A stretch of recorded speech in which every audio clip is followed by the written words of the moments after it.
situation quite differently. As far as they were concerned, they were offering the Amerindians conversion to Christianity, instruction in Christianity, food and shelter in exchange for their labor. So as far as the Spaniards were concerned, they were paying for the labor.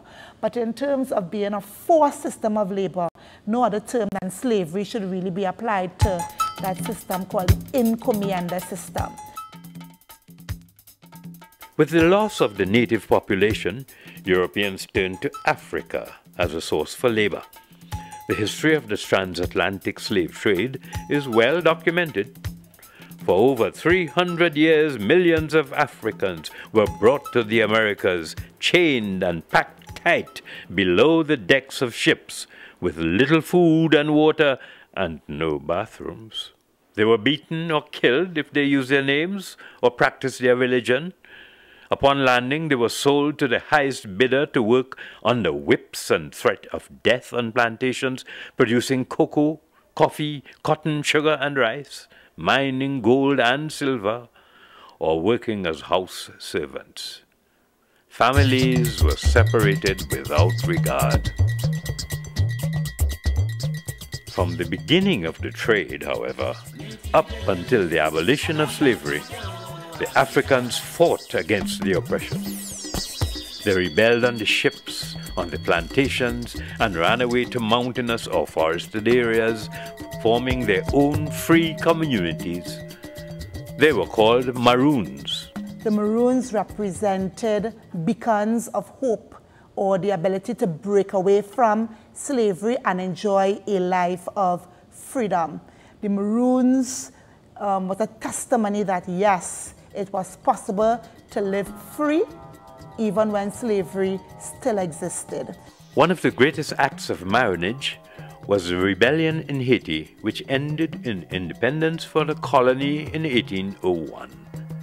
Other rebellions took place in Jamaica in 1655, 1673, and 1760. Trinidad experienced a major uprising in 1805, and a revolt in Guyana in 1763 ended with a former slave, Cuffy, ruling Berbice for about a year.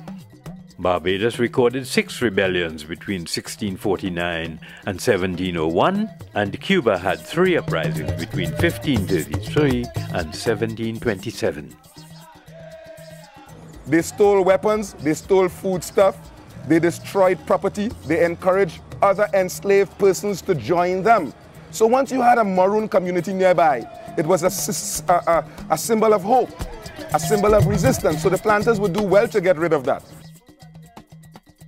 Historians credit Maroon activities with contributing to the end of slavery.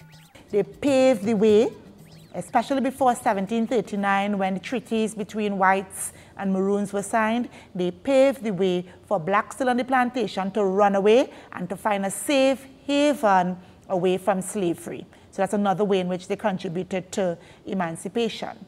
Emancipation came decades after the abolition of the slave trade through petitioning, and to gain real ground when industrialization made slave trading less profitable. However, even after legislation was passed in many of the slave trading countries, the lives of the former enslaved did not change. The most striking thing about post-emancipation society is that it remained essentially the same as it was in the pre-emancipation period. And so that the newly freed people had their expectations, but the social realities were that things were exactly the same.